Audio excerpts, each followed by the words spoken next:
The Avatar, not The Last Airbender, but The Way of Water. The wrong one, some might say. Some might say it's very pretty. Great movie-going experience. We saw it in 3D. The glasses were weird. It's very like, I don't know if it added too terribly much. It's so weird to try to compare with the original Avatar, the first of its kind. With this one, I don't think it has the same impact because you set the new bar. Multiple movies have been meeting that bar. We've had characters like Thanos. This is just the latest one of them. You know, you're in the water, so it's just a lot of deep, bassy. Yeah. 3-hour movie. It really felt like 90 minutes. Engaging the whole way through. However, the story is fine. Less formulaic than the first one. Yes, for good and bad. Dialogue, 10 out of 10. Plot. Plot holes in Avatar. Who would have thought? The big issue is a lot of stuff is set up in this movie and then is paid off, but some stuff isn't. $80 million for the Fountain of Youth juice seems very low. I don't know if that's a step in the right direction, but it's a step. It's a step in the same direction. Yeah. I love to smell napalm in the morning. You smell that. Jake Sully. Up close and personal with whatever life would be under the sea. Avatar: The Way of Water. You know what? It's one up on the original Avatar. Otherwise, you could skip it.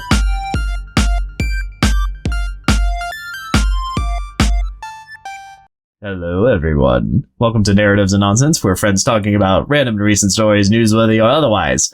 I'm Jordan, and this boy. It's the sort of buff Hufflepuff, the slifer slacker who never looks dapper. I'm slicker than a lacquer. I'm the world's greatest no-tag backer. I'm the bane of all onion rings. And you better hope I've been filing my fangs and trimming my bangs, because if not, you're dealing with the one-man gang.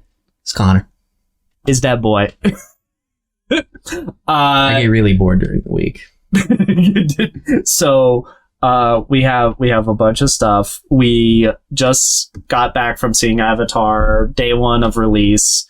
My sister's favorite movie is the original Avatar. I will judge her for that opinion, but we went to see it and we figured it would be a great topic to talk about because it's the new Avatar. Is it worth it? Is it not? Well, and like, it was a big moment in for movies in my life. OG Avatar. OG Avatar. This was our James Cameron movie. Yeah, it set the precedent for like blockbustery. It basically made 3D be a thing in a new realm. Original 3D was the here, let's have a blue lens and a red lens. And then now it's like, oh, you could reasonably have 3D. If you plan for it, it looks great. A lot of movies after the original Avatar did not do that. Yeah. It just kind of went, throw it in. Oh my God, we need the 3D shot. They were trying to re-release all the Star Wars movies in 3D. Yeah. We went and saw episode 1 in 3D, but they didn't do any of the others after. Well, and it's also like, what? That is the most pointless thing in the why? Like, we just went because we got to see it in the theaters. So it's like, we got to experience it because it came out, when we wouldn't have recognized what it was. Not really. We would have been 4 or 5. Yeah, like something like that. We grew up watching it on VHS. Yeah, I had the DVDs on my PlayStation 2.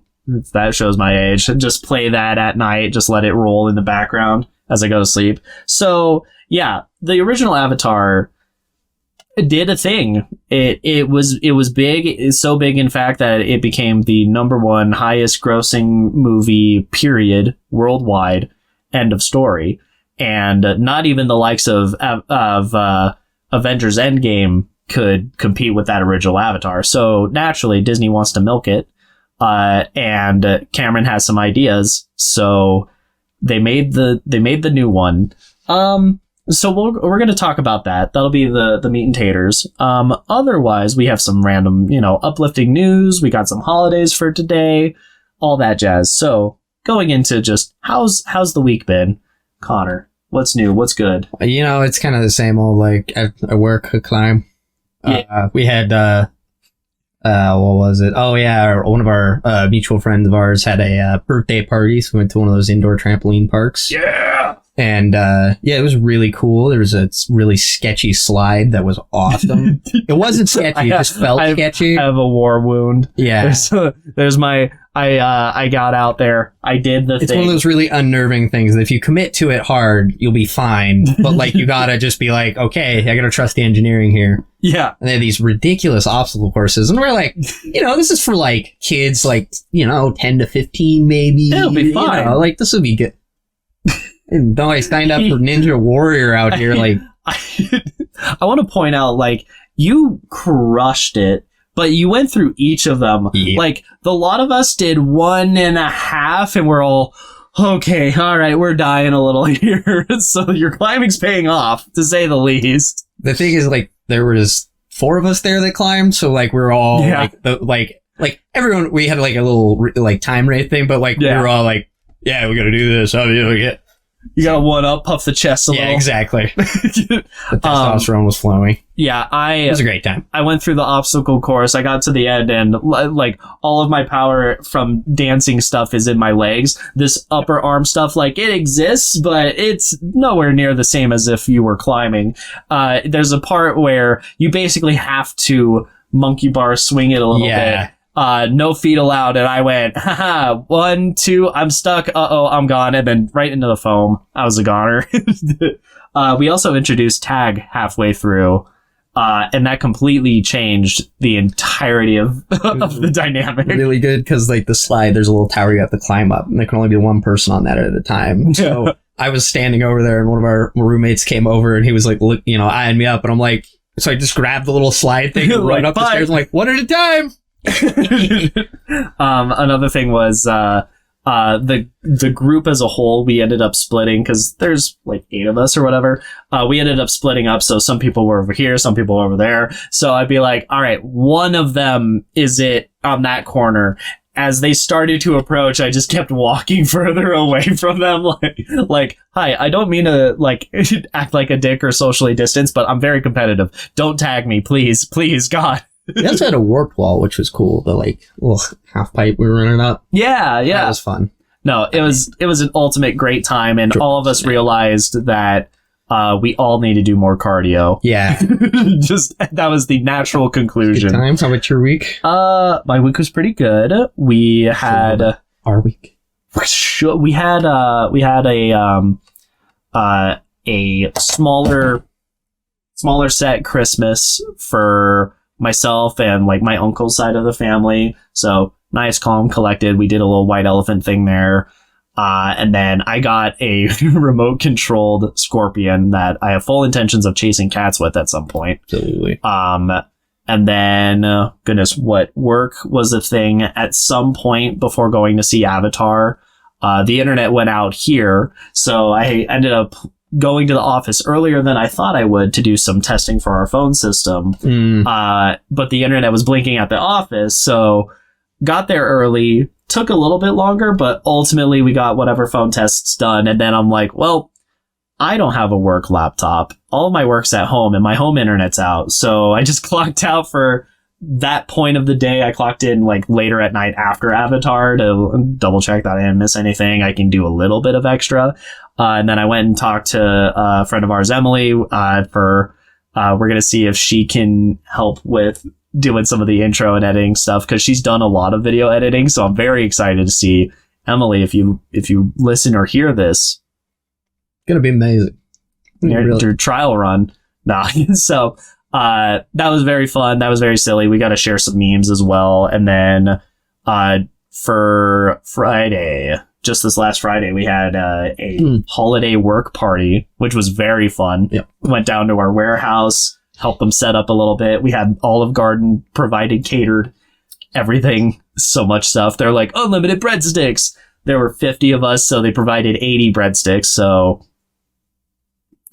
unlimited. And then what else was there? We had beers and margaritas. So yeah, there was a ton of margarita stuff left over. There were still beers left over. There were tons of sodas. Yeah, like there was so much of that. I ended up getting like 3 Tupperware fulls of just pasta, lasagna, meat sauce, what have you. Just the whole 9 yards. There was tons of food. So that was very fun. We did have a work white elephant gift exchange, and someone brought 2 extra presents. So I was like, well, I wasn't gonna be part of this, but hey, I'll join. Yeah, let me in. because enough of us brought presents, we split up into 2 different groups. The first person to go in our group, they grab a box, unwrap it. Yeah, it's another box. Ugh, unwrap that. Another box. Unwrap that. A third box. And it's like, you got another one. You open up the interior of like a cereal box, pulls out another box, unwraps that and the bubble wrap around it. And then it's finally just like this little vegan mac and cheese box out of all of these containers. So she was just dying like, oh no, what have I done? Meanwhile, my first box, because I went second, I grab it and it's like a bamboo like kitchen charcuterie board or whatever with like this little deployable tray thing. I'm like, wow, I didn't even know what this was. This is really great. Cool. Eventually my gift gets stolen and my immediate recourse is give me that vegan mac and cheese. Go get something you actually want because I did not participate as intended. You can have a fun thing. Let me have the vegan mac and cheese. I've already won. So that was very fun. Very cutesy. And then we had like a pin the shoe on the Santa as a shoe company. That was really cool. It just music and festivities and catching up and meeting people, because goodness, there's more people than we know how to interact with anymore. But yeah, good time, good food, good drink. I was at the cool kids table, obviously. Yeah, I almost stole his seat at the cool kids table. And I'm like, there's one chair I'm not able to steal, and it's the guy that I live with. A posse back me. I would be berated for weeks. 1980s high school movie, real quick up in. Yeah. I was like, oh god, I really don't want to like initiate gang warfare. What have I done? So, these are my streets. So that was very fun, and then. The weather's been a little bit colder. Yeah, it's been fine. Yeah. It hasn't snowed. It's like even sunny out today, but the wind is chilly. Yes.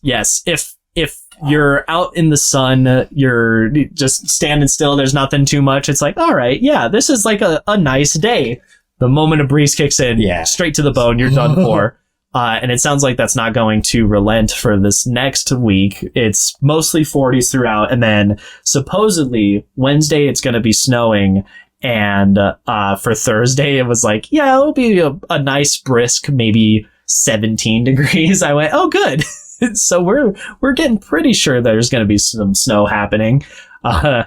So that'll be fun. I mean, it makes for a white Christmas, I guess. So that's kind of fun. That's a holiday that's coming up. Not on a Monday, so we won't elaborate further.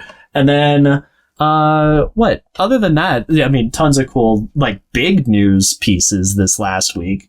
The one that we've been following for quite a bit, we haven't talked about it yet because we wanted to see it through. The Respect for Marriage Act went through, finally. It went through the House, it went through the Senate. Like, we watched it all along the way, and then finally Biden's desk, it went in. It's now encoded in law for some, I'm going to emphasize that word, some same-sex marriage and interracial marriage protections. Essentially, what it boils down to is if somebody gets married in a state, all the other states have to recognize that that marriage is in fact a marriage. So it's not as much of a state by state thing. I will say that it does mean that you can like cross state lines to get married out of state and have it respected, but it doesn't guarantee the right to marriage. That's like the next fight. Yeah. But it does seem like it is a battle that we will continue pushing towards. Yep. I mean, for interracial marriage, let's start there. Back in the 60s, it was something like 4% of people approved of it. Now it's 94% of people are fine with interracial marriage, which I don't know why it's not 100, but here we are. People be people. With same-sex marriage, that also has had a big turnaround because early 2000s, it was very much not looked upon kindly, to say the least. And now, between everybody, it's about 68% of people approve of same-sex marriage. And when you get more into it, for millennials and Gen Z and whatnot, it's like 75%. Yeah. Even the older people, it's like, it's like 40-40, and then the middle group are just like, I don't know. They just, I don't get it. Whichever way it happens, I don't, we don't have a decision yet. So that was something that was interesting, is that a lot of the older folks, it's a kind of more of an indecisive, more 50-50 split, which I thought would be a complete flip. I thought they'd be very, no, how dare. But no, people are becoming very, very accepting as time goes along, and hopefully we'll continue to see that as we go. Another big thing that happened in the House of Representatives, Puerto Rico is going to have a referendum. The House approved of, I don't know if it counts as a bill or legislation. I didn't look that far. But basically, the House said, hey, Puerto Rico, you guys get the choice to commit to statehood, become independent, or become independent with free association. So that's going to be something they're voting on.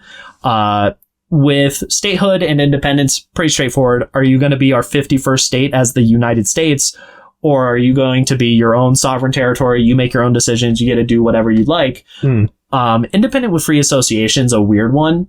I'd like to say it's independence with like a defense thing addendum on it. So military space, bases, etc. Those are things that are handled and worked with for the United States as a whole. So it does come with perks of like, yeah, you get to make some of your own decisions, but we're going to make sure that you're not touched. If you get attacked or anything, we're coming in full force kind of idea. That was something that we have it for, I think it's like the Marshall Islands and Palau, or there's 3 different places that have the same kind of setup with the US. So it'd be interesting to see if Puerto Rico does it. But frankly, if it's people voting, one, I'm curious if enough people are informed on that to pick one versus the other. Like, do you just get the 3 check boxes and go from there? The other thing is, at the very least, between statehood and independence, back in 2020, they did a poll, and about 53% were in favor of outright statehood, while 47% were for independence. So for Puerto Rico, it's a little bit split. I'm curious to see how that unfolds, but they get the choice. Like, that's the ultimate big thing. And either way, got your back, Puerto Rico. We got your back. Do your thing. Just me and Jordan. Yeah, nobody. Puerto Rico. We're the Advents, like, far influential. Our seeds and roots dig deep into U.S. politics. Yep. And don't let West Virginia tell you what to do. Never. We'll defend you from the reptilians of the supposed West Virginia. So, that's Puerto Rico. The next big thing, we've done fusion. We did it. We did it once. The next step is, the fusion dance or whatever. So with nuclear fusion, as opposed to fission, with fusion, we achieved this in, I think it was in California. It's the National Ignition Facility. And essentially how it worked is we got a bunch of lasers to just zap this really tiny fuel source to achieve ignition. And from what I had seen, like trying to dig into the science of it and how it works, it generated something like 70% of the energy that we put in. Yeah. Which is huge, because that means we could potentially improve our process enough that when we create fusion, we get energy out of it. We almost do like an infinite money hack, except it's energy. The next step is going to be improving a lot of like underlying technologies. Right now, like, we've proved that it can happen. It's now a matter of, let's make it good enough that we can start using it for a lot of things. The other thing is what kind of fuel sources we're using. So for this experiment, I believe it was the like big limiting factor is tritium, which is straight out of Spider-Man, which is, I think, hilarious. Spider-Man 2's fusion tritium reaction, what have you. We finally done it. The power of the sun in the palm of my hand. There's a setup over in Europe where they're going at it with a fundamentally different method, if I'm correct. So we're gonna, right now it sounds like a lot of the hopes for clean fusion energy on a grander, like, industrial scale go over to Europe for how they're doing it. But hey, we did it first. That's kind of our claim to fame at the moment. The other thing is, in terms of where we are and where we need to be right now, we can shoot those lasers once every like 4 to 8 hours. We need to be shooting lasers 10 times a second to make like a sustainable Death Star 2 level shit. Kind of, yeah. So we need to be doing a lot of laser work in order to make our thing work properly. That's the next step is, okay, how do we shoot this multiple times a second as opposed to once every 4 to 8 hours? Yeah. So we've got to climb, but we're going in the at right its direction. core, the goal of fusion is you get more energy than you put into it. So we'll see how it goes, but it does sound very promising, and it's something that we'll probably double down on even further with us all as a whole trying to get away from like gas and fossil fuel and whatnot. Getting everyone involved. Exactly. Next super sci-fi tech thing that's really fun. Over in Australia, in Perth in particular, there's a hospital where they have set up a supercomputer algorithm for predicting ICU outcomes. More specifically... Also, just to interrupt, yes. It does not have a dope cape. I apologize. I know. I was also disappointed. The supercomputer. So, with this algorithm, what they did was they took 40,000 hours worth of data for 200 different patients. And when they grouped this all together, they managed to tweak the algorithm in such a way that it's able to narrowly predict when brain bleeds are a reasonable cause for concern 20 minutes ahead of time. So you get a 20-minute window where doctors, nurses, etc. can work towards preventing a brain bleed or providing additional treatment before it happens. Some kind of idea beforehand. Yeah, exactly. And when they were talking about like the stacks of, over in Australia, how many people get such severe brain trauma that brain bleeding is a concern, it's something that about 2,000 people across Australia, it happens every year. That hospital in particular, they're like, we get something like 60 to 80 people coming in, and half of them either end up horribly, like severely disabled, unable to move certain limbs or whatnot, or just outright die. Yeah. Because it's a very prominent and scary injury when it comes to brain trauma. Because especially that's the famous story in Colorado. Some girl just fell over snowboarding, nothing big or whatever, got on a plane and died 3 hours later. Yeah. So with the algorithm, it's something where it buys the responders just that much more time to react accordingly and make sure that they save lives with it. Well, and it's always the thing, ounce prevention or a pound of cure, right? Yep. It's a lot harder. Yeah. Yeah, it's a lot harder to try to fix a brain bleed once it starts compared to trying to prevent it in the first place.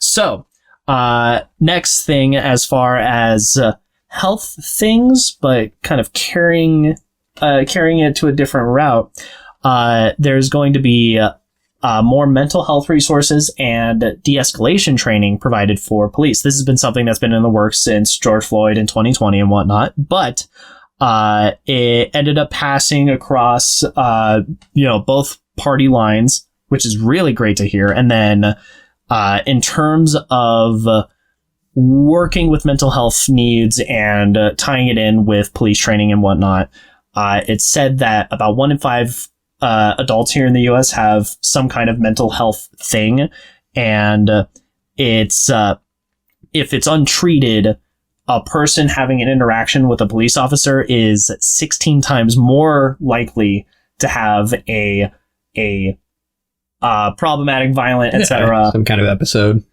Not just an episode, but a more injury-prone encounter. We'll phrase it that way. It's something where if you're not trained to handle mental health, you don't know what to do in that situation, or you'll read the cues wrong, and it could end badly. So now it's something where we're putting this funding towards that de-escalation and appropriate response. I think a great example would be if somebody's like woozy, you don't immediately have to assume like, hey, you're under influence or something. Like, are you diabetic?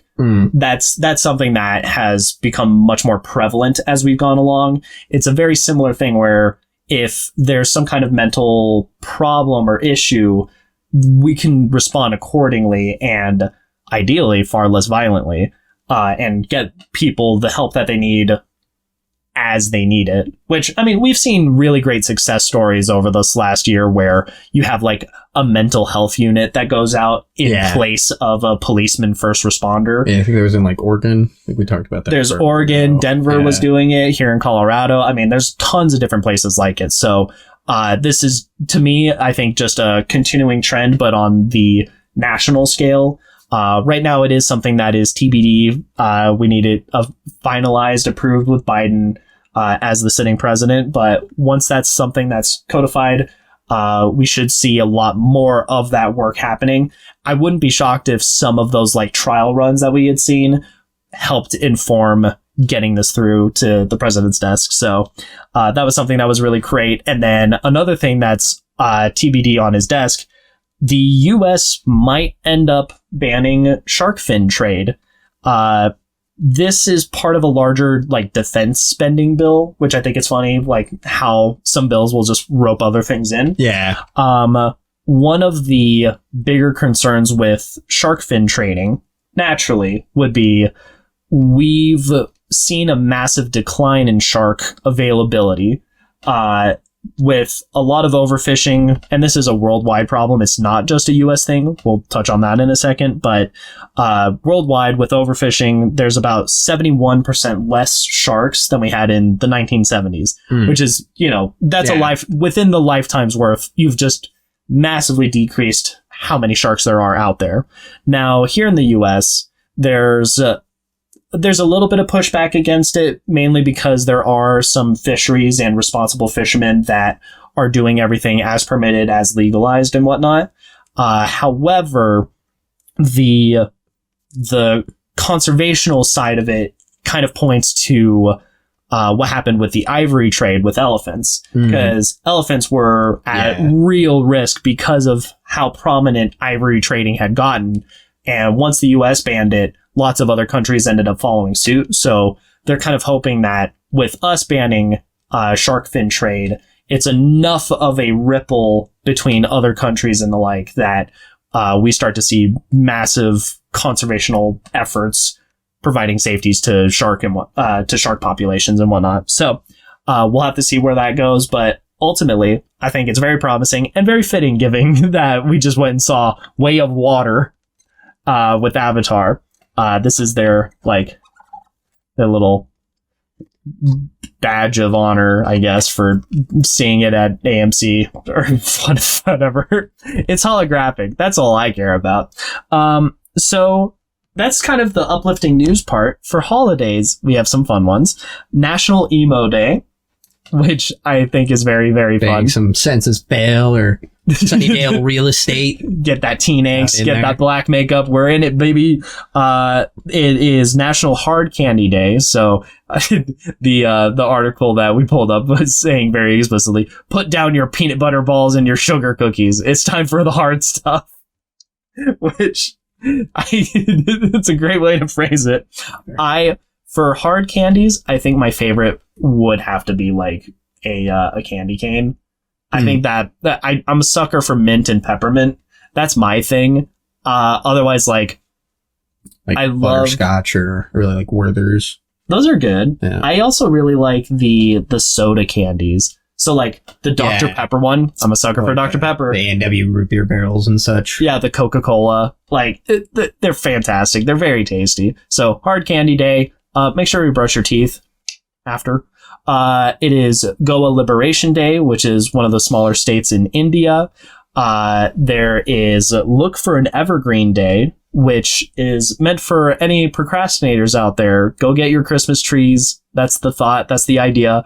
I have now my little white porcelain Christmas light tree that was courtesy of our work party. And then finally, actually, last two, we have National Oatmeal Muffin Day and then National Heroes and Heroines Day, specifically in Anguilla, if I said it right. Sure. It's overseas British territory. So there you go. Those are our fun random holidays. Now, the meat, the potatoes, the Avatar. Not The Last Airbender, but The Way of Water. The wrong one, as some would say. Some might say. Some might say. We need to look at the Avatar Airbender show stuff that's happening. I don't know when and how that's happening. Anyway, side the point. Avatar The Way of Water. It's very pretty. Just end of story. This is it may not have been hyped as this is the greatest movie of all time, but it's a great movie going experience.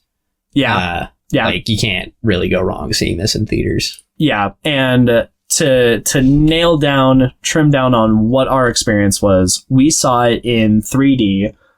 Did you see it in Dolby 3D? Yes. Okay. So we saw it in the same format of Dolby 3D. It wasn't IMAX. It wasn't standard viewing.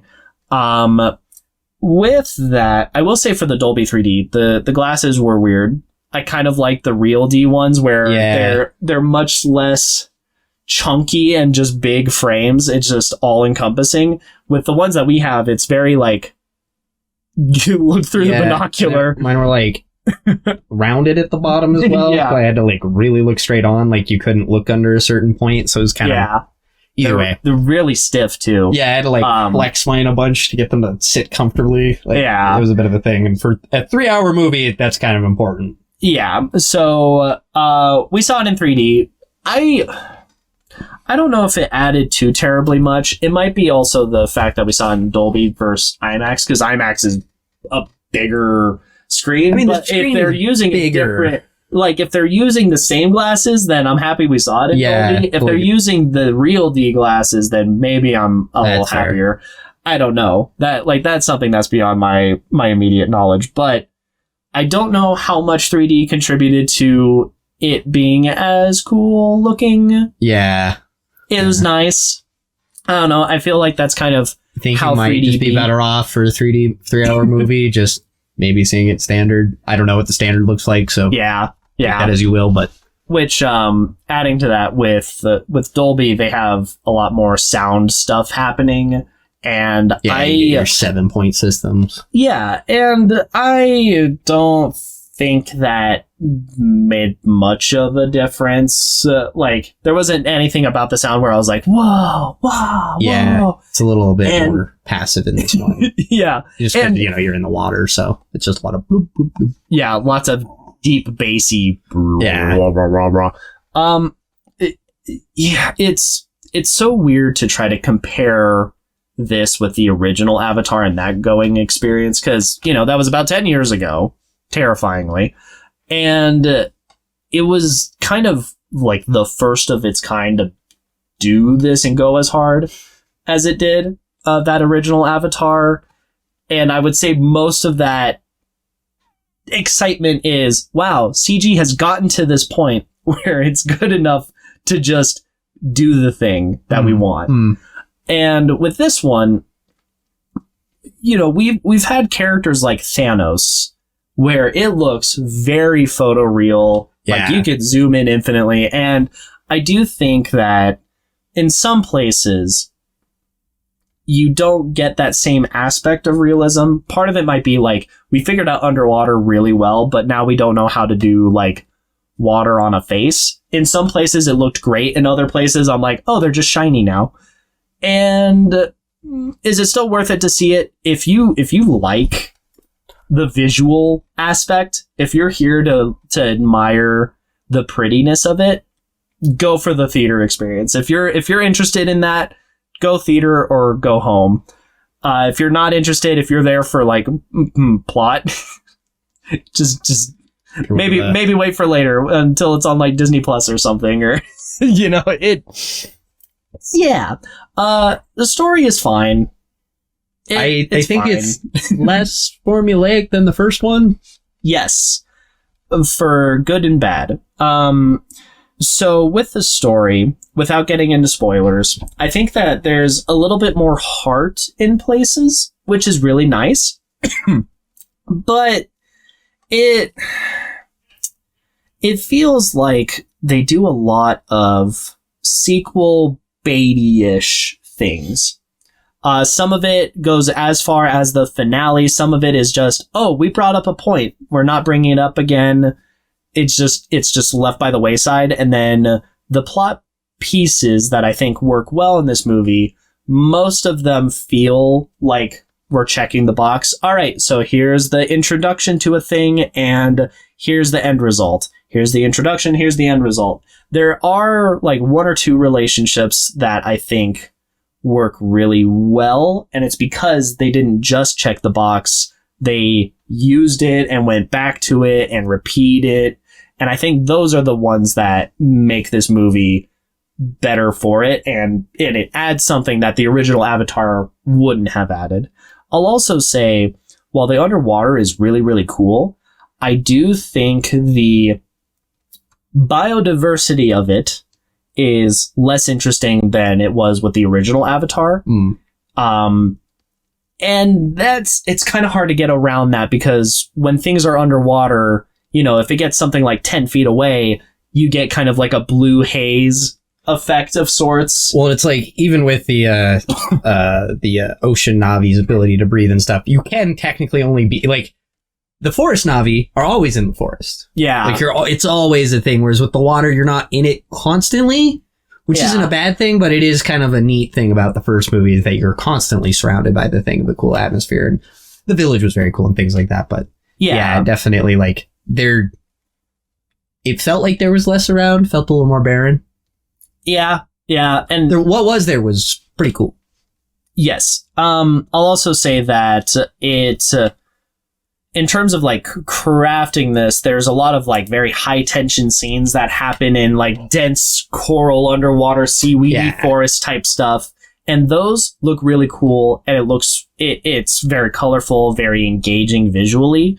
And that makes sense, because you're right there up close and personal with whatever life would be under the sea. Da da da da da da da da.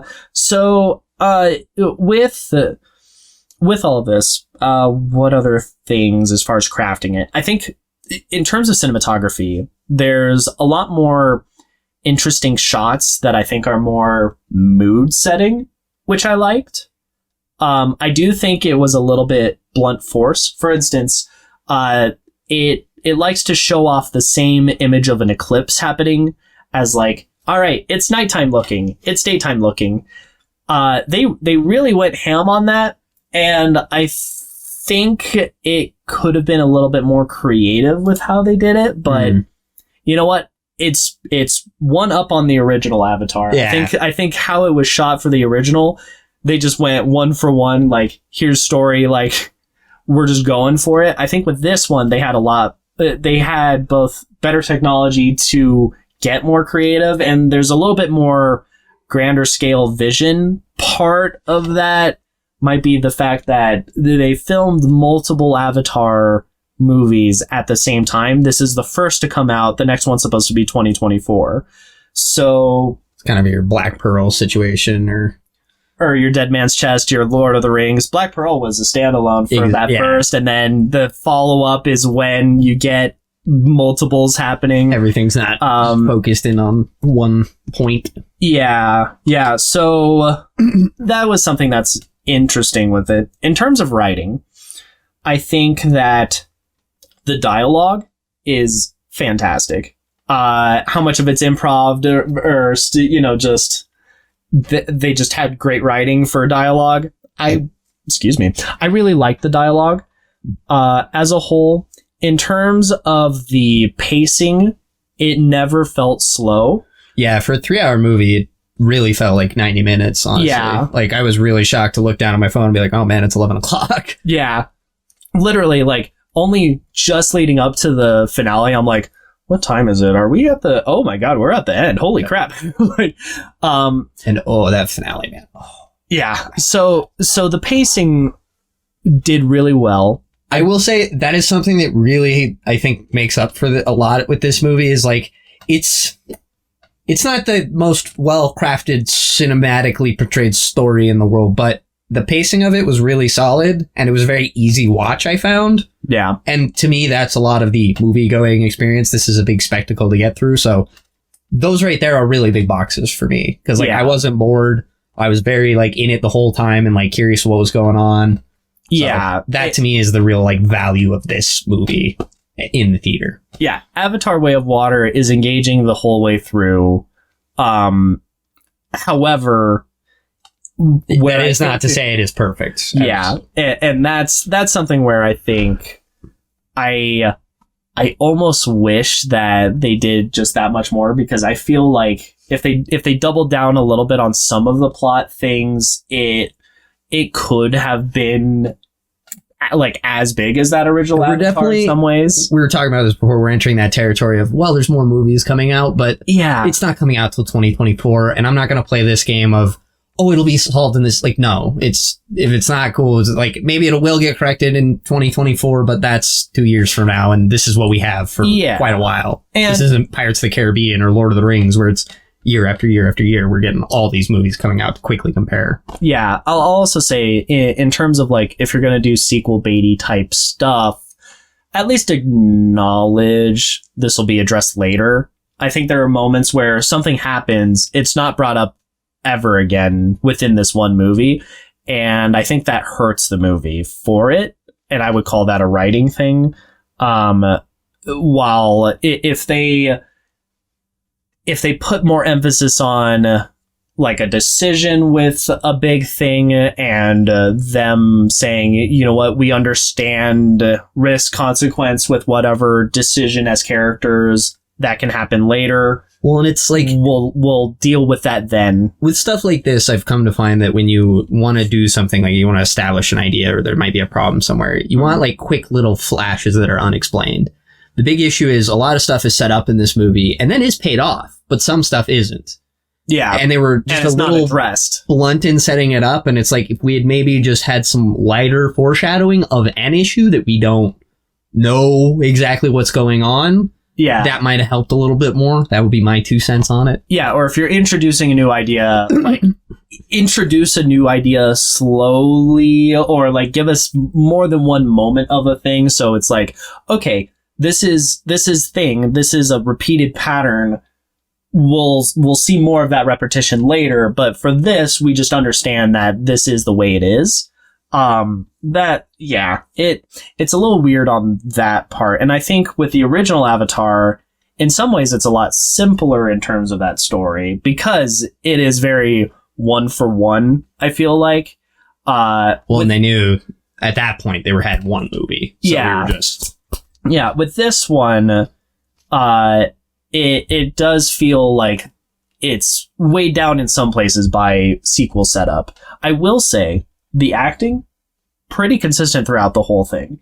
Like, that was something that never really took me out of it. I do think it borders a little bit into campy territory in places. I would say the antagonist of this movie, which we will not say any more than that until spoiler part, I would say that he definitely goes into that kind of campy territory. But yeah, it's very fun for it, though. It's a weird thing about this movie that it really rides on the back of stuff like Alien so much for being an original property in some ways, because of like... It has Sigourney Weaver. Exactly. Well, and the character we're talking about as well is a very, like, you easily could just throw him in Alien and call it good. Yeah, like, there are other, like, 10 different other sci-fi movie adventures, what have you. So, anyway. I guess maybe he's more from Predator. That's what I would say. But anyways. Sure. So, spoilers proper. Get out of here. If you want to see it, I would say see it in a theater. In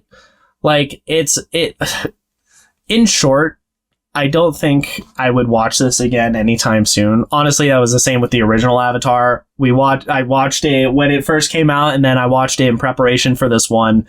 And it's pleasant, it's fine, it's good to sit through. I probably could have tried harder to find like a rescreening of Avatar 1 in a theater, because that's the only way I would really want to go watch it again, but... Yeah, so if it's worth it to you, go for it. Otherwise, you could skip it, I think. If you don't care about the theater-going experience, absolutely skip it. It's not worth it if you're not going for the theater part. So, let's get into the plot. Let's get the spoilers happening. This movie has a lot of fun and weird stuff. And again, the pacing's great for 3 hours. Yeah. Holy crow. So we do start off with what I would say is definitely a contrivance. Yeah. So we start off with, here's a family montage of Jake Sully, our main character of the original. He has kids, and we also have the Colonel's kid. Apparently he had a child on the base in the original that was just left off screen. Hung out with the Na'vi. Yeah, so that human, when all of the other humans left, they're able to be put into cryosleep. Apparently you can't do that to a baby, so he's just raised on Pandora with the rest of the group. They refer to him as a cousin. His name is Miles, but he goes by Spider. Which I like that for like a spider monkey thing. Yeah. Well, and I thought that's like the ultimate like cool, like I'm Spider. Yeah, it's a little edgy. Yeah, I like it. He's got war really paint cool on character. And whatnot. Yeah. He's a fun, interesting concept. And then the humans are back. It's something where Jake very like explicitly says in the over narration. He's like, one of the stars burned brighter, and we knew that was the humans decelerating from orbit or warships coming in. And they in the first movie, I will say, attention to detail, they had the same ships, so I like that. The ship in the first movie was grandiose. In this, they have like freaking like 20 of them or something like that, just all show up all at once. And them landing is this big fanfare of like dread. The decelerating thrusters just scorch away acres of land kind of thing. You just see everything burnt to a crisp. They open the doors and out come the massive bulldozers to just clear away the ashes. This is one moment where the special effects do not look that good to me in this. Like, of all things on these military vehicles, which I feel like should be really solid, they look really plasticky. I don't know if it's because there's like 50 of all these different things, but they look a lot smaller in the frame, so we don't get to see the detail in some plates, question mark. It or like plastic. It's weird. It didn't look good. This is like one visual moment where I was just like, ooh. Yeah. So I have a problem here in that it was so destructive of the environment. I mean, we get to see Jake and Neytiri, like both of them see this all happening, and they're like weeping, like, oh god, we have to get ready for war kind of thing, because just so much of it was just gone instantly. And I have two thoughts. One is, you know that there are locals here on Pandora, and they kicked your butts last movie, however long that is ago, presumably decade plus, because there's multiple kids. Decade and a half, probably. Yeah. I mean, the wouldn't you know, the Na'vi and the human kid age at about the same rate. So they're teenage years apart in terms of time. You've had a lot of place and thought that you can put into where you're going to land. And when the Na'vi kick them out the first time, yes, it makes sense that they bring a lot of guns and they set up a wall with turrets and stuff, but you would think you would either want to blitzkrieg it, in which case just land on the home tree, burn away Jake Sully and his whole family, and congrats. You've won. The movie is done. Or you set up further away so that way you can like get a full stronghold, proper, like really expand out to the point where the Na'vi can't do a lot with it. I just felt like for a very militant operation this time around, we have a plot hole immediately of let's piss off the natives immediately. Plot holes in Avatar. Who would have thought? Yeah. Such a revolutionary thing. Oh my god. So that was something where I was just like, so I was just like, There's something in here. Now we get some other weird conceits that happen. One, we already mentioned the colonel, corporal, whatever, the guy in charge, the military general of the first movie, apparently had a kid. And apparently, we're going to just add that apparently a little bit more. The same general, right before he goes out to have his climactic fight in the first movie, Had a backup Na'vi clone. Yeah, he Not backs an up. avatar, a Na'vi clone. So he backs up like his whole brainwave, whatever, memories, etc. Up until that final fight where he's like, he has it recorded in a log where he's like, yeah, I'm gonna go fight Jake Sully. I'm gonna kick his ass because that's a fact. That's what I do. I'm the big bad of the original. And guess what? If you're listening to this recording, I failed. So, oops. And you know what? The Na'vi clone that is just him, but now it's a Na'vi is like, well, I guess he failed, and we're gonna have to go get that Jake Sully son of a bitch who ruined my normal me. Which is interesting too, because like one of his methods of doing this, he's like, we're doing this Na'vi style, like we're gonna live on land, we're gonna be part of it, which was actually I thought was kind of cool. I wish they would have leaned into that more. Yeah, they made a big deal about we speak and we live Na'vi. We're speaking their language. We're doing their customs. We're going straight to the heart of their territory, and we're gonna take one of them flying dragon things, the whole 9 yards. And to their credit, they do get flying dragon things later, but they kind of needed they abduct some of the kids, and they only managed to get away with just Spider, the human. He recognizes him, which is really funny. So there becomes this like weird, hi, I'm a clone of your dad verse, hi, I didn't grow up with you as a dad. I had my own family. They call me cousin. Like, well, and Spider knows who his dad is. Yes. Yeah. Like he knows like what happened with Jake in the original Corporal or whatever he is, Colonel, whatever. Yeah.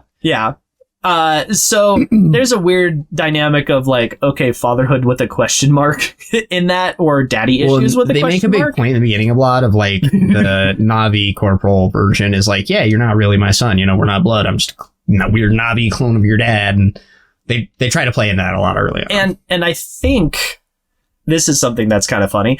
I think that Does it hurt? What do you think? It does a little bit here. I think what they were going for, just a little.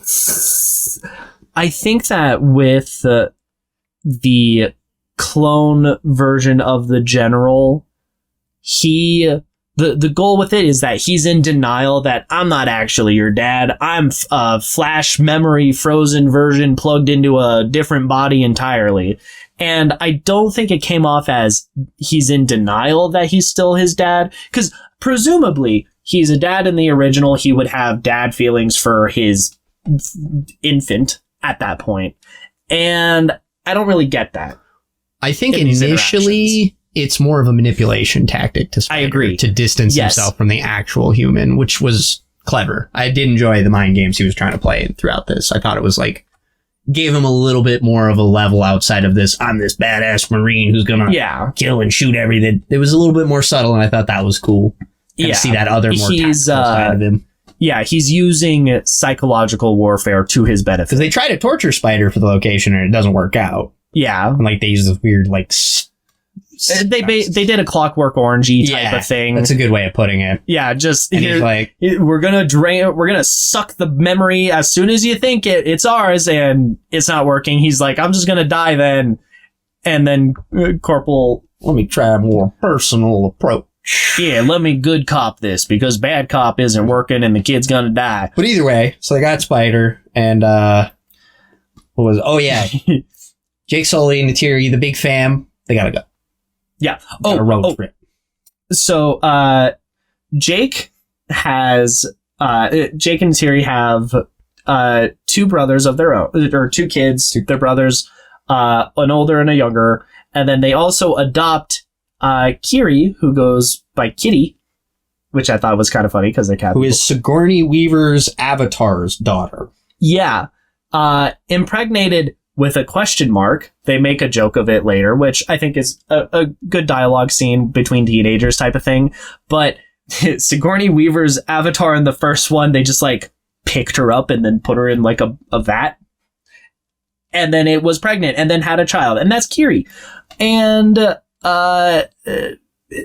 Kiri is also played by Sigourney Weaver. And I found that out after. And I think that is really, really fun and very a credit to Sigourney Weaver's acting because I had no idea, but she very much felt like a teenage girl, and it's Sigourney Weaver, like nailed it. So yeah, this is another child that they've kind of adopted into their circle, alongside Spider as cousin. And there is also also a Took, who's the youngest, and the sister. Yeah, little baby one. Like they all have four fingers, 7 or something, because they are still technically half breed. Because Jake Sully, 4 fingers and a thumb. Has 4. Yeah, 4 and a thumb. Having 3. Alien, not alien. Demon. No, Teenage Mutant Ninja Turtle. There you go. So we have marine human trained brains in Pantoran Na'vi bodies, and they're like, we're gonna go get this Jake Sully son of a bitch. We're gonna take out the leadership at the head. Somewhere in here we missed 1 year later. After their initial landing and whatnot, the Na'vi have gone full guerrilla warfare mode. They're raiding trains to steal their weapons and whatnot. And Jake comes to the conclusion, okay, they're after us, and us in particular, after a close encounter where the Marines nearly kidnap all of the kids. They manage to get Spider. That's what leads to his torture scene and weird dynamic with his kind of dad. And then the rest of the Sully family's like, we need to leave. We, with them as Marine Pantorans, like, they can just come straight into the Avatar base. Up to this point, the natives have kind of acted as they phrased it, more like an immune response system, where if a human ship starts flying over, suddenly just swarms of the flying dragon folk just kind of jump at it, so they can't get anywhere near like their secret base. So Jake Sully's like, shoot, now that there are non-humans that are getting close, they could absolutely close in, endanger the whole guerrilla warfare operation. So we're going to pack our bags and leave. And we're going to the ocean tribes. Way of Water. It's kind of funny because I would say like 80% of this movie, Jake Sully feels very cowardly in that sense. Like, it makes sense because he's trying to protect his family and trying to protect the others. But it's just so obviously not working. Yeah, especially given the man's a Marine and has seen the horrors of war that happened in the first movie and whatnot. It feels more appropriate that he's like, hey kids, you guys need to like go be with your great uncle Steve over in the middle of nowhere. We're just going to handle this, is where I thought it would be more appropriate to handle. It's weird to see Jake end up like the humans did in the first movie, where they were kind of on the back foot and I had the wrong idea. Because the whole thing with this one, with like the blue squad of our now Marines, Na'vi Marines, is they're like, yeah, we're going to do what Jake Sully did. We're just going to do it better than him. And now he's kind of doing the opposite of what he was doing in the first place. Yeah. That got him to where he was and succeeded, which was a little weird, but... Yeah, so yeah, we need to get to the ocean people, and this is our excuse. So the family goes away to go to the ocean people. I do think, while like from a tactical strategic standpoint, I don't think that it makes a lot of sense. I do think from a like inter-family thing and how he phrases it within his family, I think that stuff works well. Again, dialogue, I love. Plot, with that, we get to the kind of Maori-inspired Na'vi, the ocean tribes that are way off in this like thousands of island clusters kind of thing. And there's a little bit of tension with their initial coming in because they're like, you are forest people. We are ocean people. Our tails look like fins, not your whatever tails are your too little... small. You've got cat tails. They are weak. They're useless. How are you going to hold your breath? You are like babies, which... Call back to the first movie. They like the entire time that they're trying to teach Jake, you're like a baby. So a little bit of tension. The teen. This is where the movie takes this big shift. It's almost entirely about the teenagers. Yeah, it's like kid moves to a new town and it's like rural, and he's used to the city kind of style. Yeah, just with different Just instead ocean of being versus a forest. fish out of water, it's like a dog in the water. Yeah, that's a great way to put it. So Or I guess a cat in the water. I'm very clever. So, when they get to this ocean village, they learn like, all right, deep breaths, breathe from deep here and under your diaphragm kind free of thing. dive. Yeah, you can hold your breath for like a good amount of time. Pandorans are just outright biologically superior to humans. End of story. That's it. That's the end of that. And then, goodness, what? In the midst of a lot of this stuff, we get multiple like setup payoff things. Some of them addressed here, some of them not. Kiri goes to like the underwater spirit tree. She's been having like these weird thoughts lately. Like, is any of this for real or not? She didn't need to learn to breathe well underwater. She just kind of could. Yeah. Like very initially, like she's like there's something. She's very there's apt. a connect, like unnaturally so. Yeah. I guess it is very naturally so. Overly. But either way, we go to the underwater spirit tree, which is fucking lovely. Yeah. So it's like a coral reef tree. She plugs into it with her little ponytail, and she has a seizure. Well, we get to see Sigourney Weaver. She actually gets to meet up in the spirit world. Yeah, in Memory Synapse version of Sigourney Weaver talks to her as her. So it's Sigourney talking to Sigourney Weaver. It was very weird. It was very fun. Like, thinking on it after the fact, I'm like, oh my God, how did they film this? So there's that. And then we have the younger brother and the older brother get into like a little bit of like, I'm going to speak up for my sister because you ocean folks are picking on her and you're assholes. They get into a fight. They have to apologize. So the ocean folks end up hazing the younger brother by leaving him to in the middle of nowhere beyond the reef. Where the men go hunting. Where it's really just really dangerous. Yeah. There's this big shark-like thing, I guess. Shark, but not. Its mouth goes like, tries to eat him. Fails because a whale, a tulkun, a whale comes in and saves him. And they have a little bit of like a friendship. Apparently, the Na'vi can understand whale speak. Well, the water Na'vi have like a form of sign language. Yeah. And the whales are smart enough to actually be able to interpret that, I guess. Or they know it and taught the Na'vi. They're very smart, basically. Yeah. Either way. So he ends up forming a friendship with this whale. He gets back to the village. Everyone's like, oh my God. Long story short, the Tulkun are absolutely intelligent.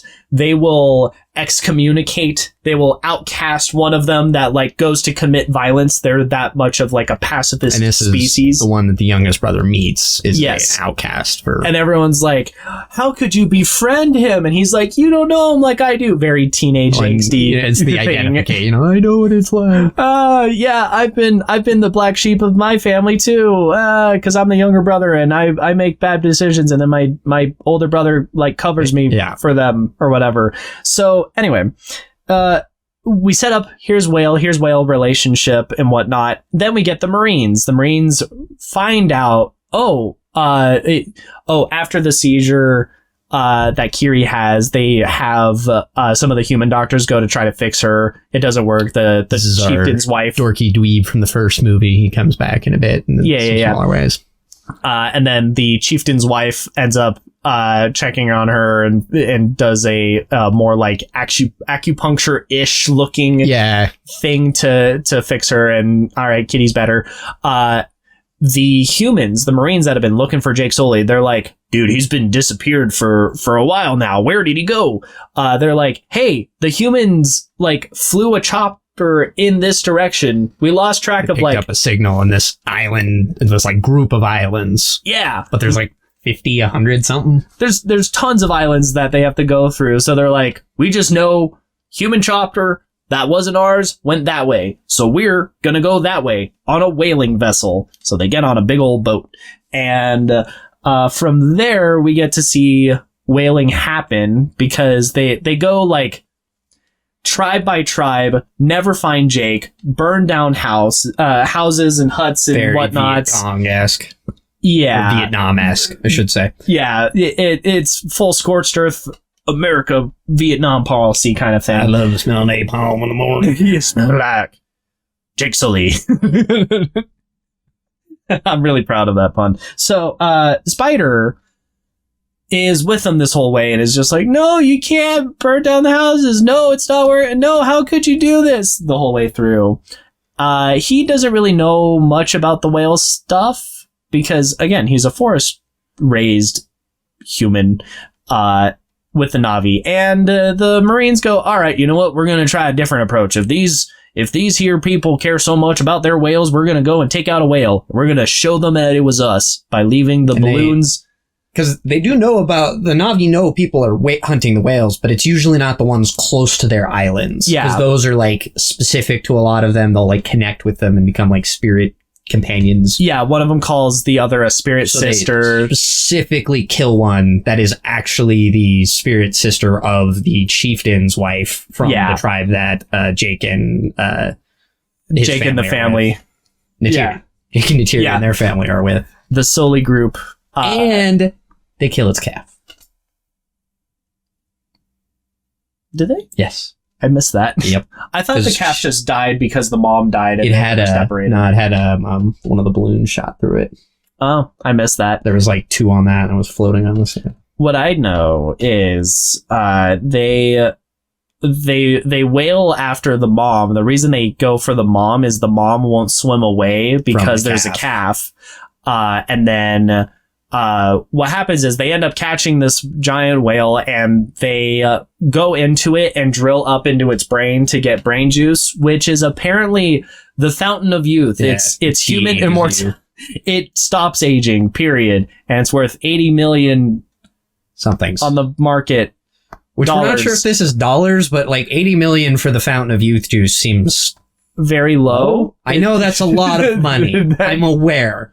That would change my life completely to have $80 million, but in 21 plus hundred, like, I'm thinking with inflation, maybe that's like a couple of grand in today. Either way, this is our flubber analog for this whale. Yeah, this is the stuff we burn our lanterns with. We wanted to ensure that unobtainium needed a companion, so we made brain juice. It instead of just like. And this is something that's said very explicitly earlier on is, look, Earth's dying. Pandora is going to be humanity's new home, and we're going to make it so. And I feel like it makes a lot of sense that they just, to grow the population needs, you just get whales for outright food. We're just working on an industrial scale here. I don't think you need to have Fountain of Youth as like the added measure. Either way, we stumble upon the dead mother with the island folks with all the balloons left into it, mainly because we want to prove to Jake Sully the humans are responsible for saying screw you. They're trying to bait them out. Yes, because he's hiding. Yeah, so the island village dwellers are pissed beyond compare. They're ready for war. They've got the full like.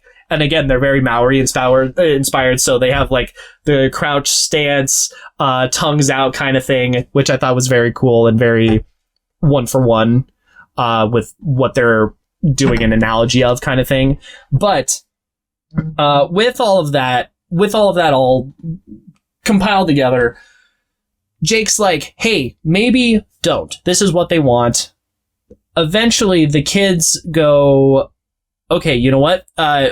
You guys are going to tell the whales, stay away from the humans. And oh no, there's our outcast whale. He's not part of the other whale group, so he doesn't know better. So the kids go to tell him directly. The bait works. The Marines show up. They capture the kids. One thing after another, we eventually get finale fighting because they captured not only the Sully kids, they captured the island chieftain's kids as well. Daughter? It's his daughter, and then like I think one or two of their sons. I think it's just the daughter with the kids. Where the other two just got out. Okay, so anyway, it's more people. All of the kids are in trouble. Full scale. Kids from all war mode. Yeah, and this is when Jake finally decides we need to fight. And they all rush out, ready for war. The Na'vi Marine is like, hey, Jake, we can avoid all this bloodshed. You come alone. And he's like, okay, ultimately, it is the Sully fault that, war came to you guys. This is my bad. Let me handle it. He starts going off.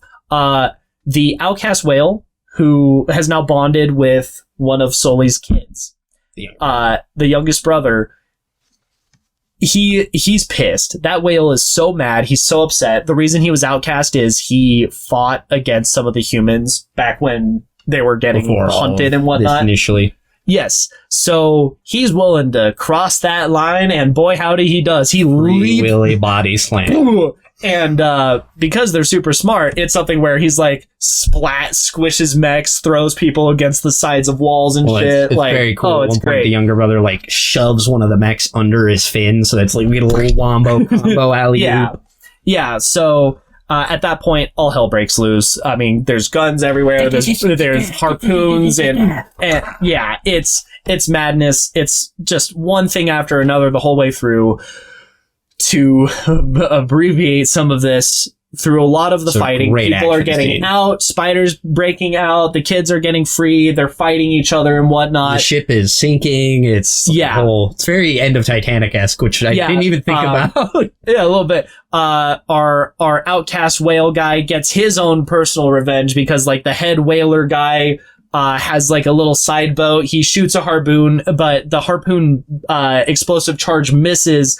The whale grabs the rope and ends up tying it around the boat. He leans into it because in boxing you can slip a punch, so he ducks it with his head. He is just matrixing these explosive harpoon. It's really funny. Yeah, he's I wraps himself up in the cord they have attached to it. Yep, and then just wraps around their boat, pulls it aground, and then does it again, and then manages to finally he catches dude's arm in the rope and just rips both his arm, his whole body goes flying, and the turret that it was just pinned against the whole way through. That was really great. This is the most gory thing in I think all of Avatar. Yeah. I think the worst you get out of this is this guy's getting arrows to the chest. Yeah, it was pretty awesome. I'm not gonna lie. It's just flopping in the wind. There goes the arm. So after all of this chaos and whatnot, eclipses are happening on occasion. So you get bioluminescent mode, which is kind of fun. The old bro gets shot somewhere in the midst of these breakouts and whatnot. It's when he's helping the younger brother and Kiri, or Took and the chieftain's daughter. They're getting off, and he goes to jump in, but he's the last to jump out, and they just catch him with a shot. Yep. Goes all the way through. He's bleeding out. You have the full family on a nearby coastal rock, just weeping as he dies during the eclipse. Neytiri goes into mama bear mode and just starts murdering people. And I think it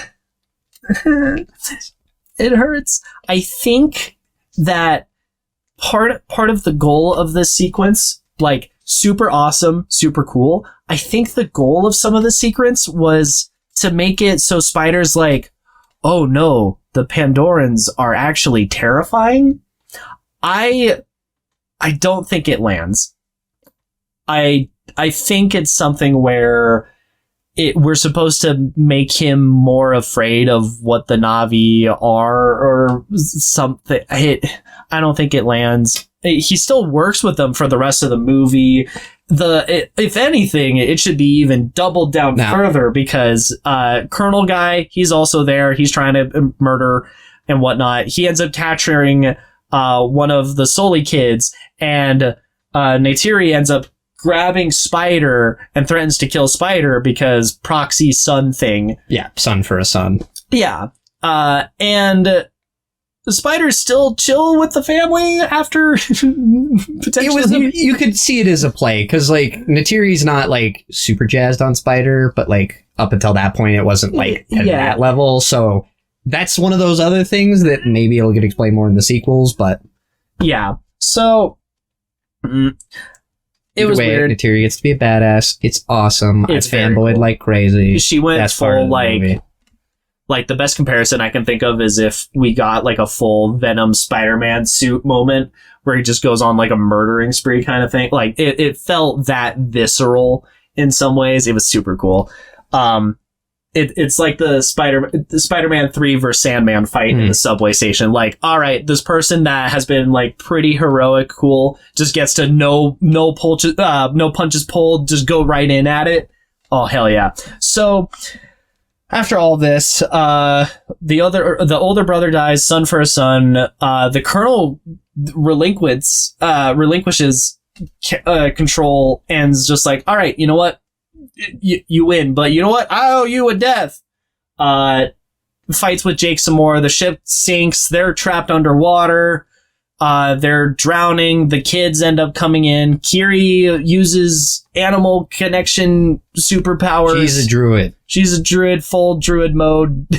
Gets a million of bioluminescent and like fairy wings that underwater that make them breathe underwater. Hook in your ponytail. Yeah, and that manages to save them, and as all of the family is getting pulled out in one direction, Spider's on his way out. He sees the colonel drowning and goes, I can't freaking leave him.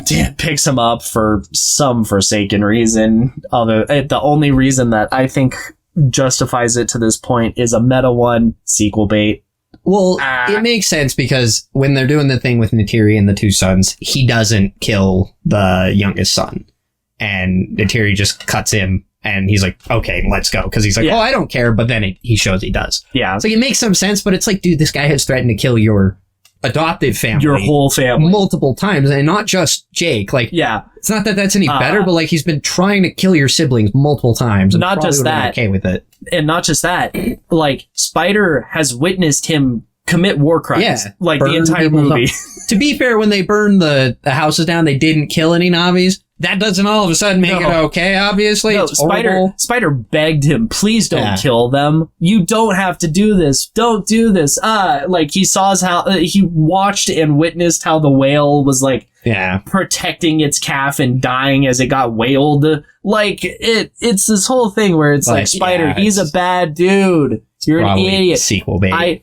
And honestly, it gets to a point where I'm like, it's as if in Star Wars, imagine if Rey ended up like seeing all the bad things that Palpatine did and then saves Palpatine because Palpatine's family. Like, it doesn't work. It's infuriating. There's not enough for it. Titanic. These movies. Go watch Titanic if you want ocean. Weird ghosts. Like, whoa, oh my goodness. So with all of this, the movie ends with, like, the Solis family's greatest weakness is its greatest strength, and that's they stick together. Great line. Again, dialogue, 10 out of 10. Plot. And the colonel is washed up on shore, and he ends up getting his dragon to, like, fly him out of there, and he's like, Spider, come with me. And Spider's like, screw you, Pop, you're not my dad. Ugh. And leaves anyway. Goes back to his actual family, his adoptive family. He does give a classic Navi. Yeah, he does that a lot. That's very fun. Yeah, I mean, the movie ends the same way Avatar 1 ends, and that's a zoom in on Jake Sully's face as he opens his eyes. There's an emotionally cathartic scene of Jake plugs in with his wife. They plug into the spirit tree, and they get to visit memories of their son in the afterlife of sorts of whatnot. That's very cool. That's probably the most emotionally cathartic part that's not action oriented. Last scene, Jake Sully's eyes. Avatar. And then the end credits are just more like animals and swimming and stuff, which is kind of fun. I did like that. So, big picture. They filmed the multiple at the same time. I'm sure part of this movie suffers because it's like, hey, there's gonna be more, and you don't the movie to be any better. You don't go for these movies for the plot, and ironically, I feel like if you're going to set up multiple sequels, that should become more of a priority, and maybe it will in the future installments. This one felt like another movie-going experience aspect, but for underwater. And in some ways, I don't think it has the same impact because you set the new bar. Multiple movies have been meeting that bar. This is just the latest one of them that you dropped bajillion. It's also, it's not as far ahead as it used to be. This is more standard fare these days. Yeah, when it's like, we figured out underwater. Great for you. Yeah, like most people don't recognize Thanos' horrors look better than most of everything in this movie to a certain extent. Yeah.